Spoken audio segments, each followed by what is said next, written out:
क्या आप रात में ब्रश करते हैं? अगर नहीं तो सावधान हो जाइए, क्योंकि ये आदत सिर्फ आपके दांतों की नहीं बल्कि दिल के लिए भी खतरनाक हो सकती है। कई स्टडीज बताती हैं कि जो लोग रात में ब्रश नहीं करते उनका दिल ज्यादा सुरक्षित नहीं रहता, और जो लोग रात में रेगुलरली ब्रश करते हैं उनका दिल अपेक्षाकृत रूप से ज्यादा सेफ रहता है। यानी कि ओरल हाइजीन की लापरवाही आपको हार्ट प्रॉब्लम्स दे सकती है।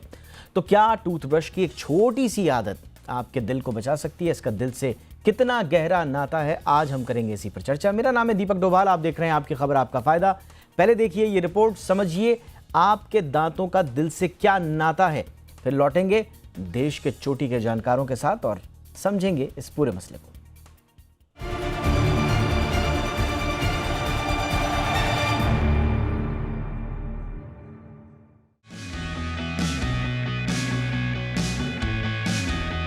क्या आप जानते हैं कि रात में सोने से पहले ब्रश न करना सिर्फ आपके दांतों के लिए ही नहीं बल्कि आपके दिल के लिए भी खतरनाक हो सकता है?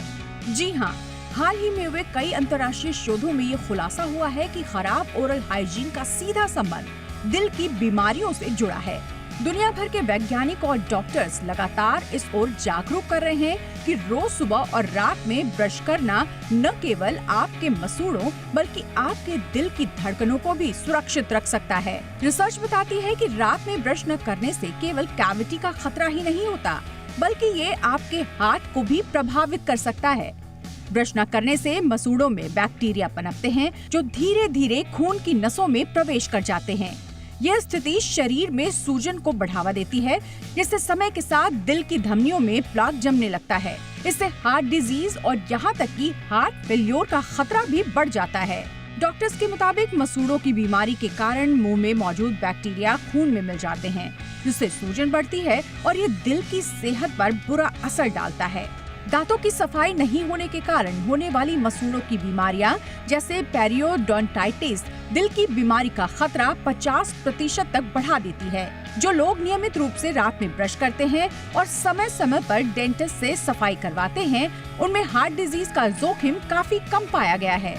अमेरिकन हार्ट एसोसिएशन ने 2023 में 6,278 लोगों पर एक स्टडी की, जिसमें 25 साल तक ट्रैक किया गया। स्टडी में पाया गया कि नियमित रूप से डेंटल फ्लॉस का इस्तेमाल करने वाले लोगों में एट्रियल फाइब्रिलेशन और स्ट्रोक का खतरा कम हो गया। यूरोपियन सोसाइटी ऑफ कार्डियोलॉजी ने भी 2019 से 2021 के बीच स्टडी की। इस स्टडी में 1,600 से अधिक लोगों को शामिल किया गया। इसमें पाया गया कि मसूड़ों की बीमारी वाले लोगों में हार्ट डिजीज का खतरा अधिक होता है, खास तौर पर जिन्हें पहले से दिल का दौरा पड़ चुका था, उनमें ये जोखिम ज्यादा रहता है। दक्षिण कोरिया की कोरियन यूनिवर्सिटी ने 2020 में 1,60,000 लोगों पर रिसर्च की। स्टडी में पाया गया कि जो लोग हफ्ते में कम से कम 3 से 4 बार ब्रश करते हैं, उनमें हार्ट फेल्योर और स्ट्रोक का जोखिम 10 से 12% तक कम हो जाता है। वहीं 2022 में हार्वर्ड यूनिवर्सिटी और ताइवान की संयुक्त स्टडी में 5 लाख से अधिक लोगों के डेटा का विश्लेषण किया गया। इसमें यह निष्कर्ष निकला कि रोजाना ब्रश नहीं करने वाले लोगों में हार्ट डिजीज का खतरा 25% अधिक होता है। नियमित ब्रशिंग और डेंटल क्लीनिंग से सूजन कम होती है और हार्ट की धमनियों को स्वस्थ रखने में मदद मिलती है।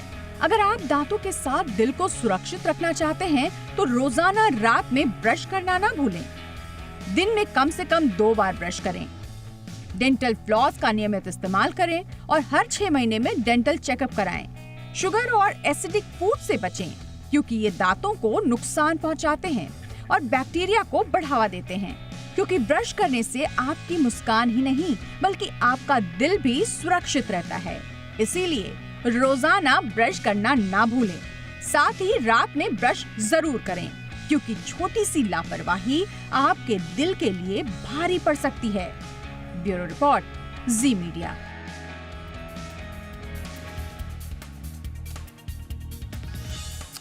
बहुत ही खास मेहमान इस वक्त हमारे साथ जुड़ चुके हैं आज की चर्चा के लिए। स्वागत करते हैं डॉक्टर केशव नैथानी साहब का, जो कि सीनियर डायरेक्टर हैं डेंटल मैक्स हॉस्पिटल से। गुड इवनिंग डॉक्टर नैथानी, स्वागत है आपका हमारे शो पे। हमारे साथ हैं डॉक्टर अनुराग मेहरोत्रा, जाने माने कार्डियोलॉजिस्ट हैं। बहुत बहुत स्वागत है डॉक्टर मेहरोत्रा आपका शो पे। और हमारे साथ हैं doctor Ashish Kakkar, senior dental surgeon, Indraprastha Apollo hospital से। बहुत बहुत स्वागत है डॉक्टर कक्कड़ आपका भी शो पे। मैं चर्चा की शुरुआत डॉक्टर नथानी आपसे करना चाह रहा हूँ। एक नहीं कई मरतबा ये स्टडीज़ आई हैं। कोरियन स्टडी आई थी, European journal of preventive cardiology में 2019 में छपी थी, फिर 2023 में ओसाका यूनिवर्सिटी हॉस्पिटल जो साइंटिफिक रिपोर्ट्स में पब्लिश हुई थी।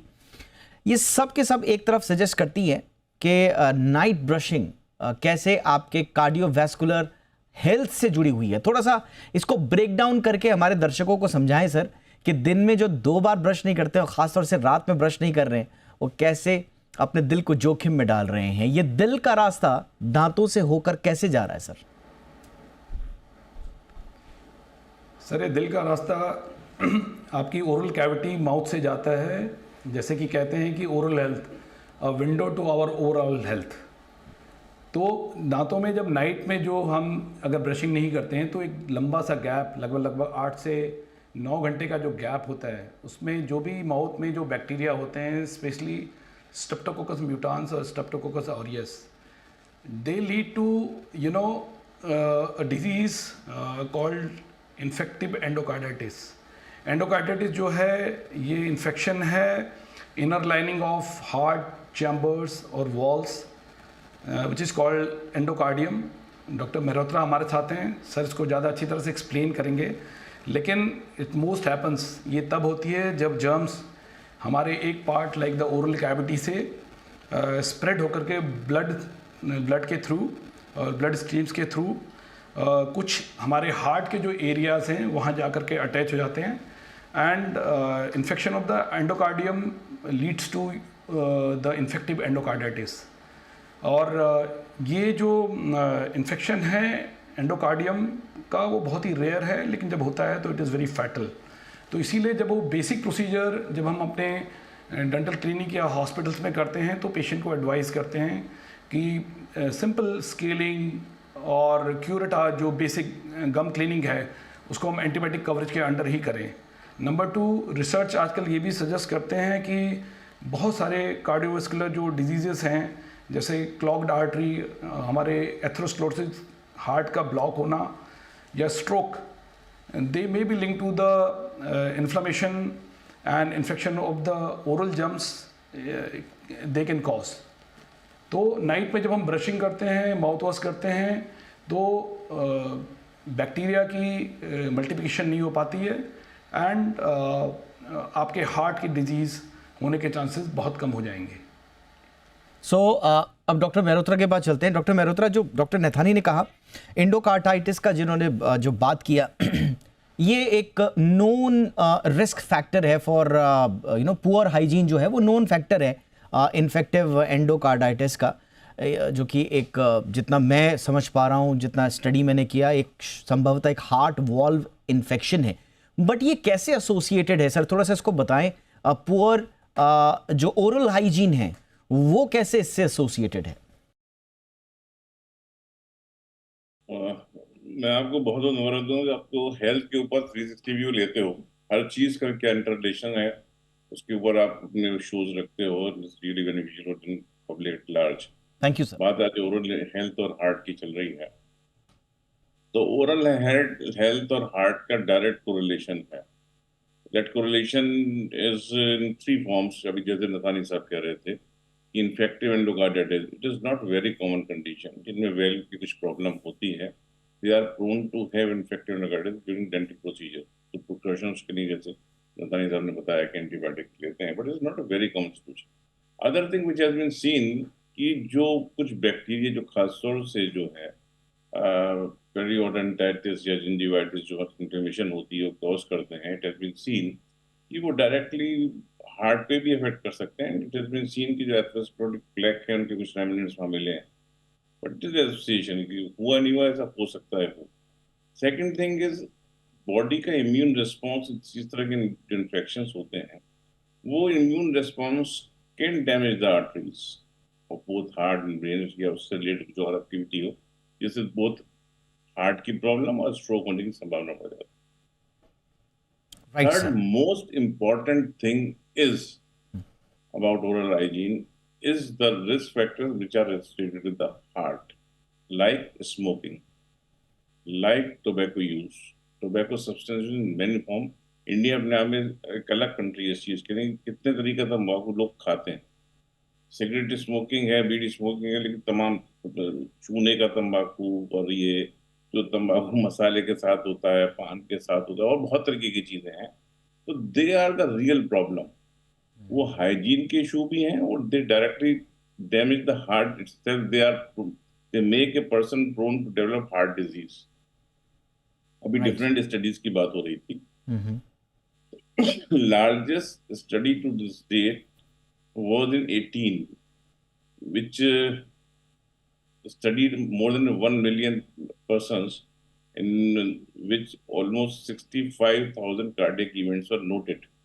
तो उसको जब एनालाइज करा गया तो उसमें ये देखा गया कि there was moderate correlation between poor oral health and cardiac conditions, but when smoking was also considered in this particular group, so that difference was negated. There was no difference between the group when smoking was included in this. तो मेरा कहने का मतलब ये है कि direct health जो है जी, ओरल हेल्थ जो है वो इम्पोर्टेंट है, लेकिन साथ में जो रिस्क फैक्टर्स होते हैं जो कि वो भी असर करते हैं दांतों में डिजीज और बाकी शरीर पे भी असर डालते हैं, वो ज्यादा बड़ा फैक्टर।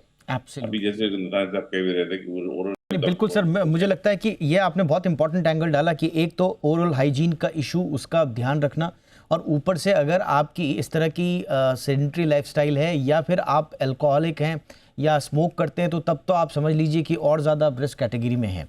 आगे बढ़ते हैं, इसको थोड़ा सा और डिटेल में समझेंगे आने वाले समय में, लेकिन डॉक्टर कक्कड़ के पास चलते हैं। डॉक्टर कक्कड़, अब आम हिंदुस्तानी के मन में तो एक कॉमन सा कंसेप्शन ये है, अब इसको ये मिसकंसेप्शन है या ये बात सही है कि भाई गम डिजीज़, हमारे मसूड़ों से या दांतों से जुड़ा हुआ कोई भी अगर प्रॉब्लम है, वो मात्र एक डेंटल इशू है और मुंह के दायरे में ही रहता है। हालांकि जो हम स्टडी आज डिस्कस कर रहे हैं उसका दायरा दिल तक पहुंच चुका है। तो ये मिथ है सर क्या कि gum disease only affects your teeth? बिल्कुल नहीं, मिथ नहीं है। दिस इज साइंटिफिकली प्रूवन और बहुत सारी स्टडीज, मल्टी सेंटर स्टडीज, आज के नहीं, मेरे ख्याल से अर्ली 90s से इसके ऊपर काम चल रहा है। NIH यूएस में चल रहा है और वेरियस सेंटर्स में चल रहा है, जहाँ पे देखा गया है कि जो गम डिजीज के बैक्टीरिया है वही ब्लड स्ट्रीम में जाके आगे हार्ट में इन्फ्लेमेशन कॉज कर सकते हैं या फिर एथेरोस्क्लेरोसिस का रीजन बन सकते हैं। ये भी देखा गया है कि जिनको गम डिजीज बचपन में होती है या एडोलेसेंट में होती है, उनका हार्ट अटैक का रेट या हार्ट डिजीज का रेट कम से कम 30 से 35% बढ़ जाता है, जबकि विदाउट एनी रिस्क फैक्टर। जैसे डॉक्टर साहब ने बोला, अगर रिस्क फैक्टर्स हैं तो वो कहीं गुना ज्यादा बढ़ जाता है। और गम डिजीज को हमेशा एक तरह से इग्नोर किया गया है हमारी कंट्री में। जैसे इनिशियल साइंस, बॉडी आपको साइंस सिम्टम्स देती है, आपके मुंह में से बदबू आ रही है या कम से ब्लीडिंग हो रही है, और ये हमेशा इग्नोर किया जाता है। अक्सर देखा गया पेशेंट्स सिर्फ इसको इग्नोर कर देते हैं और डॉक्टर को नहीं दिखाते हैं। ये बहुत जरूरी है कि जब बॉडी आपको आपके सिग्नल्स दे कि कहीं इन्फ्लेमेशन है, कहीं ब्लीडिंग है, तो उसी टाइम डेंटल केयर बहुत जरूरी है, so that this disease does not become irreversible and does not cause systemic factors, जैसे अभी हमने डिस्कस किया। राइट सर, अब एक छोटे से ब्रेक के लिए रुकते हैं। तो देखिए, अब आपने ये समझ लिया कि आपका मसूड़ों की हेल्थ, आपके टीथ की हेल्थ कैसे आपके हार्ट से जुड़ी हुई है। अब एक छोटे से ब्रेक के लिए मैं रुकता हूँ। ब्रेक के उस पार हम आएंगे और ये समझने की कोशिश करेंगे कि एज ग्रुप में, डिफरेंट एज ग्रुप्स में, क्योंकि अभी थोड़ा सा जिक्र हुआ बचपन में जिनकी ये बैड हैबिट्स होती हैं। अच्छा, प्रॉब्लम ये है कि बैड हैबिट्स के साथ साथ इंडियंस में कुछ वल्नरेबिलिटीज़ भी हैं, कुछ ऐसी संवेदनशीलताएं भी हैं जो हमें ज़्यादा रिस्क जोन में डालती हैं। तो वो कौन कौन सी वल्नरेबिलिटीज़ हैं उस पर भी हम चर्चा करेंगे। तो 2014 में, थोड़ी पुरानी है लेकिन 2014 में इंडियन मार्केट रिसर्च ब्यूरो का सर्वे आया था, जिसमें 51% इंडियंस ही टूथब्रश और टूथपेस्ट का इस्तेमाल कर रहे हैं, और उसमें से भी 28% ही हैं जो कि 2 बार कर रहे हैं। ज़्यादातर ख़ास तौर से गाँव में हमने देखा कि वहाँ पर वो नीम की दातून और कुछ इस तरह के फिंगर्स भी यूज़ करते हैं, नीम स्टिक यूज़ करते हैं। कई जगह पर तो ब्रिक पाउडर का इस्तेमाल होता है इंस्टेड ऑफ टूथ ब्रशेस। तो इतनी दूसरी हमारे साथ दिक्कतें भी हैं सर। तो क्या ये वाली जो हमारी बैड हैबिट्स हैं और वल्नरेबिलिटीज़ हैं, ये हमें और ज़्यादा डेंजर जोन में ले जा रही हैं डॉक्टर नैथानी? सर डेफिनेटली हम लोगों को जो है सबसे ज़रूरी जो है 2 बार ब्रश करना चाहिए दिन में, और फ्लोराइड टूथपेस्ट वाला ब्रश करना चाहिए, और इंटरनेशनल ब्रश का यूज़ करना चाहिए अगर कहीं पे भी कोई खाना फंस रहा है। नंबर 2 जो सबसे इम्पॉर्टेंट है, एक healthy lifestyle is very very important. Healthy food बहुत ज़रूरी है, और एडिड शुगर जितनी भी हमारी हैं, एरेटेड ड्रिंक्स हैं बच्चों में, जितनी भी एरेटेड ड्रिंक्स हैं, कोल्ड ड्रिंक्स हैं, इनका सेवन बहुत कम होना चाहिए, क्योंकि इनमें कार्बन डाइऑक्साइड होती है जो आपके कैल्शियम को गला करके और दांतों को डैमेज बहुत जल्दी करती है।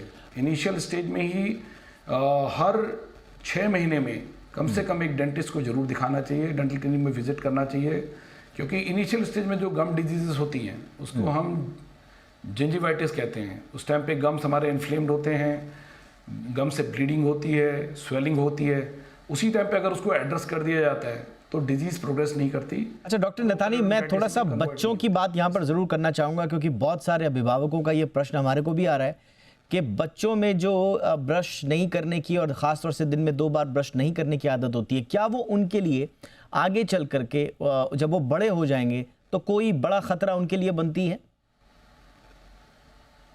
हाँ, छोटे जो बहुत ही छोटे बच्चे हैं सर, जिनकी उम्र 3 साल तक है, अगर वहाँ पे पेरेंट्स, क्योंकि मदर जो है वो टोटल एक बच्चे की डिपेंडेंसी टोटल मदर पे है, तो जब वो अपने पीडियाट्रिशियन के पास जाते हैं तो पीडियाट्रिशियन प्लस हमारे पीडियोडोंटिस्ट, हमारी डेंटिस्ट्री में एक पूरी ब्रांच है पीडियोडोंटिस्ट जिसे कहते हैं, वो बच्चों को गाइड करते हैं कि नाइट में दूध पिलाने के बाद भी मदर को अगर कुछ नहीं है तो एक कॉटन से अच्छी तरह से अपने बच्चों के दांत क्लीन करें। बॉटल फीड करने के बाद this is very very important, otherwise एक साथ बच्चों के दांत कैल्सीफाइड नहीं होते हैं, और एक साथ जो केरीज होती हैं, एक साथ सारे डैमेज जो दांत होते हैं वो एक साथ डैमेज होते हैं, केरीज हो जाता है, उसे कहते हैं रैम्पेंट केरीज। जब थोड़ा बच्चे बड़े हो जाते हैं तो दे स्टार्टेड अंडरस्टैंडिंग, और उनको नाइट में ब्रशिंग की आदत बहुत ज़रूरी है। ये एक अवेयरनेस प्रोग्राम हर लेवल पे हम लोग स्कूल्स में जा करके, हमारे जो कॉलेजेस हैं वहाँ से डॉक्टर्स, हमारी टीम के जो बच्चे हैं BDS में जो अपने बैचलर्स कर रहे होते हैं, वो लोग हर गांव में, घर में, सोसाइटीज़ में, कम्युनिटीज़ में बहुत सारे गवर्नमेंट की तरफ से जो स्कीम्स चलाई गई हैं वो अवेयरनेस प्रोग्राम चलाए जाते हैं, जिससे कि बच्चों को ये गाइड किया जाता है कि they need to do the brushing at least morning and evening. जब 2 बार हम ब्रश करें, फ्लोराइड टूथपेस्ट से करें, हेल्दी फूड खाएं, बैलेंस डाइट लें, हेल्दी लाइफस्टाइल अपनाएं। नाइट में जो brushing is very very important, क्योंकि उसके बाद एक लंबा गैप होता है, और अगर वो हमारी भारतीय पद्धति में हमारा एक रूल है कि हम नाइट में नॉर्मली हम डिनर करते हैं, उसके बाद हम लोग कुछ ना कुछ स्वीट्स लेते हैं, राइट। अच्छा, वो स्वीट अगर अटक गई तो रात को बैक्टीरिया और जनरेट होते हैं, जिसकी वजह से अगर हमने ब्रशिंग नहीं की, अगर वहाँ पे स्टक है तो उसकी वजह से एसिड प्रोड्यूस होता है, और एसिड प्रोड्यूस होने की वजह से हमारा जो एनामल है वो उसका डैमेज ज़्यादा होता है, और जिसकी वजह से गम डिजीजेस होती हैं। दूसरा आपने एक क्वेश्चन किया था कि गांव में नीम की दातन, कीकड़ की दातन, दातुन का इस्तेमाल ज़्यादा होता है। There is no harm in doing the neem की दातुन या कीकर की दातुन। जब हम दांतों से जब उसको च्यू करते हैं तो उससे जो प्रेशर लगता है, हमारे दांतों के नीचे जो है प्रोप्रियोसेप्टिव रिसेप्टर होते हैं, जिससे बोन फॉर्मेशन होती है, गम्स हेल्दी रहते हैं। जो हमारी पुरानी भारतीय पद्धति है जिसमें कि लोग खाना खाने के बाद अच्छी तरह फिंगर से कुल्ला करके और अच्छी तरह ब्रश करते थे, तो उससे गम्स की मसाज हो जाती थी, जिसकी वजह से गम मसाज होने से ब्लड सर्कुलेशन बढ़ जाता था और पेरियोडोंटल डिजीज़ होने के चांसेस बहुत कम हो जाते थे। आजकल भी जो हम लोग ब्रशिंग जो होती है, एक मैनुअल ब्रशिंग होती है और एक पावर ब्रशेस यूज़ करते हैं। तो पावर ब्रशेस जो होते हैं वो सर्कुलर मोशन में यूज़ होते हैं, जिसकी वजह से गम मसाज भी हो जाती है और दांतों के डैमेज के चांसेस बहुत कम हो जाते हैं। तो लेकिन मैनुअल ब्रशिंग भी ब्रश प्रॉपर करना चाहिए। Smoking is very very dangerous, right sir. Tobacco chewing is very very harmful, और alcohol consumption is very very harmful. तो इसको बिल्कुल, इसका इस्तेमाल बिल्कुल बंद करें। एब्सोल्युटली। मुझे लगता है कि एक जो बात आपने बहुत क्लियरली आपने जो बता दिया, क्योंकि बहुत सारे लोगों में इस इस तरह की धारणा भी होती है कि साहब सिर्फ ब्रश ही करना है, लेकिन अगर आप कह रहे हैं कि जो पारंपरिक पद्धति है हमारी दातून या दूसरे चीज़ों से दांत साफ करने की, अगर उसको भी प्रॉपर वे में किया जाए तो वो काफ़ी इफ़ेक्टिव है। डॉक्टर मेहरोत्रा, बहुत सारी स्टडीज़ ऐसी आई हैं जिसमें बच्चों पर स्टडी हुई है कि जो बच्चों का जो बचपन में जो ओरल हाइजीन है आगे चलकर उनके कार्डियोवैस्कुलर हार्ट पर भी असर डालती है। और एक नहीं है, कई स्टडीज़ हैं 2000 और 2001 के बाद से अब तक तो मैं देख रहा हूँ कि कम से कम 7-8 ऐसी स्टडीज़ आ चुकी हैं जो एक ही दिशा में रिस्क फैक्टर्स की ओर इशारा कर रही हैं। तो सर, बच्चों में बचपन में या ओरल हाइजीन का ये एटिकेट्स पनपना उनके बीच में उनको एनकरेज करना कितना इम्पोर्टेंट होगा सर? ओरल हाइजीन पे हम जो फोकस कर रहे हैं, तो किसी भी एक ट्रेट जो है किसी पर्सनैलिटी का, वो पूरी पर्सनैलिटी को अफेक्ट करता है। हम ओरल हाइजीन की बात करते हैं तो ओवरऑल हेल्थ की बात भी वहीं आ जाती है। जैसे बच्चों की बात हो रही है कि बच्चे अगर 2 टाइम ब्रश नहीं करते हैं, तो इट ऑल्सो इंडिकेट्स कि उनकी अगर 2 टाइम ब्रश नहीं कर रहे हैं तो बाकी चीज़ों में भी अवेयरनेस बाकी चीज़ों के लिए भी कम होगी। किस तरह का खाना वो खा रहे हैं, किस समय लेट नाइट खाना खा रहे हैं, बाकी सब चीज़ें ठीक हैं कि नहीं। इट हैज़ बीन सीन कि जिनके अंदर जो ओरल हाइजीन ठीक नहीं रहती बच्चों में, तो अर्ली एडल्टहुड में हार्ट की प्रॉब्लम या कार्डियोवैस्कुलर डिसऑर्डर ज़्यादा होते हैं, इसमें कोई शक ही नहीं है। लेकिन कारण उसका सिर्फ ओरल हाइजीन एक मार्कर हो सकता है उस चीज़ का, एसोसिएशन इज देयर, लेकिन कॉजल एस्पेक्ट जो है वो भी हो सकता है। लेकिन साथ की habits they are more important कि वो क्या खा रहे हैं। मोस्ट ऑफ द टाइम ये देखा गया है कि इस तरह के लोग जिनमें हाइजीन पुअर होती है, उनकी बाकी habits, eating habits, sedentary habits, बाकी चीज़ों में भी असर होता है। तो कुल मिला के धीमे धीमे वो पूरे शरीर को प्रभावित करता है। तो उसमें हार्ट की परेशानी होने की संभावना ज़्यादा होती है।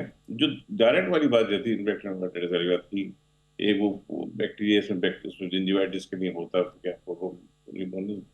जिंजिवाइटिस करके है, that can cause the problem. लेकिन वो इतनी बड़ा इशू नहीं है, लेकिन ये ओवरऑल हेल्थ का इशू है। ये association is there, whether they are causal और नॉट, ये थोड़ा फर्क है इसमें। बिल्कुल सर, बट एसोसिएशन है। मुझे लगता है कि एसोसिएशन का होना भी आपको बहुत सारे हिंट्स देता है कि क्यों आपको अपने ओरल हाइजीन को बचपन से ही ज़रूरी तवज्जो उसको देनी चाहिए। डॉक्टर कक्कड़, आपके पास आ रहा हूँ सर। और अब छोटी छोटी बातें हैं सर, मैं आपसे समझना चाहूँगा। एक तो कि भाई अब लोग पूछ रहे हैं कि भाई हम प्रॉपर ब्रश ही करें या माउथ वॉश या कुल्ला करने से भी काम चल जाएगा, खासतौर से रात में? सबसे इम्पोर्टेंट ब्रशिंग है। ब्रशिंग के लिए कोई सब्स्टिट्यूट नहीं है, बिकॉज जो मैकेनिकल क्लीनिंग ब्रश और पेस्ट से होती है वो आप कभी माउथ वॉश से नहीं कर पाएंगे। माउथ वॉश के बारे में मैं थोड़ा और कहना चाहूंगा कि अल्कोहल कंटेनिंग माउथ वॉशेस बिल्कुल अवॉइड करना चाहिए। हमारा एक पीछे प्रोग्राम भी हुआ था कुछ महीने पहले जहाँ पे हमने इसके ऊपर काफी डिस्कशन करी थी, बिकॉज वो ज्यादा जो ओरल माइक्रोफ्लोरा जो बैक्टीरिया है, जो अच्छे बैक्टीरिया हैं, उनको भी किल कर देता है। तो वो बिल्कुल अवॉइड करना चाहिए alcohol containing mouth wash. Non alcoholic mouth washes बहुत अच्छे होते हैं, क्लोरेक्सिडीन बेस्ड हैं और काफी अदर दूसरे केमिकल्स हैं जिसकी अच्छी बैक्टीरियासाइडल एक्शन है। लेकिन ब्रशिंग का कुल्ला सिर्फ पानी से करना एक कॉम्प्रोमाइज है, it is not a substitute. Right sir, इसी पे मेरा एक छोटा सा क्वेश्चन है सर। डेंटल फ्लॉस का भी आजकल कॉन्सेप्ट आ रहा है, ये इंपॉर्टेंट होता है सर? ये काम करेगा? डेंटल फ्लॉस का बहुत एक महत्वपूर्ण रोल है दांतों के बीच में जो परत या खाना जमता है उसको साफ करने के लिए। सपोजिंग आपके दांतों में गैप्स हैं, आपको कोई ब्रेसेस लगे हैं या कई बार कुछ आर्टिफिशियल क्राउन्स होते हैं या कैप्स लगी हैं, उनमें कई बार छोटे छोटे गैप्स आगे जाके आ जाते हैं, तो उनके बीच में खाना फंसना इज क्वाइट कॉमन। तो उसके लिए डेंटल फ्लॉस खासकर ऐसे पेशेंट्स के लिए बहुत ज्यादा जरूरी है कि उसमें खाना ना जमे और वो बैक्टीरिया को हार्वेस्टिंग, जैसे उसको ना पूरी एक फुल मील मिलती है बैक्टीरिया को, वो दांतों के बीच में खाना जमता है। एब्सोल्युटली सर, पॉजिटिव फैक्टर है जिंजिवाइटिस का। राइट। डेंटल फ्लॉस का ये सारी ओरल एड जो डेंटल फ्लॉस है, वाटर फ्लॉसेस हैं, ये बहुत ही इंपॉर्टेंट चीजें हैं क्योंकि एक ओरल हाइजीन मेंटेन करने के। एब्सोल्युटली सर, बचपन में सर हम लोग साइंस में पढ़ते थे कि digestion start with your tongue, आपके स्लाइवा से ही शुरू हो जाता है, टंग से। और आज हमें पता चल रहा है कि आपकी जो ओवरऑल वेलबींग है, जो हेल्थ है, उसकी शुरुआत भी आपके मुंह से ही हो जाती है, और ख़ास तौर से आपकी कार्डियोवैस्कुलर जो हेल्थ है। तो ये दोनों बातें अगर हम ध्यान रखें कि शुरुआत जहाँ से अन्न के आपके शरीर के अंदर जाने से हो रही है, वही आपका जो दरवाज़ा है, समझ लीजिए वो सबसे पवित्र दरवाज़ा है, जिसको जितने आप सुरक्षित साफ रखेंगे उतने ही आपकी ओवरऑल वेलबींग अच्छी रहेगी। इसी उम्मीद के साथ कि आज का शो हमारे दर्शकों के काम आया होगा। ओरल हाइजीन और आपके हार्ट के कनेक्शन से जुड़ी हुई तमाम बातों करने के लिए, इनसाइट्स के लिए बहुत बहुत शुक्रिया doctor Ashish Kakkar, thank you so much. Doctor Anurag Mehrotra, बहुत बहुत शुक्रिया। Doctor Keshav Naithani, thank you so much आप तीनों का वक्त निकालने के लिए। शो में इतना ही, अपना ख्याल रखिए, नमस्कार।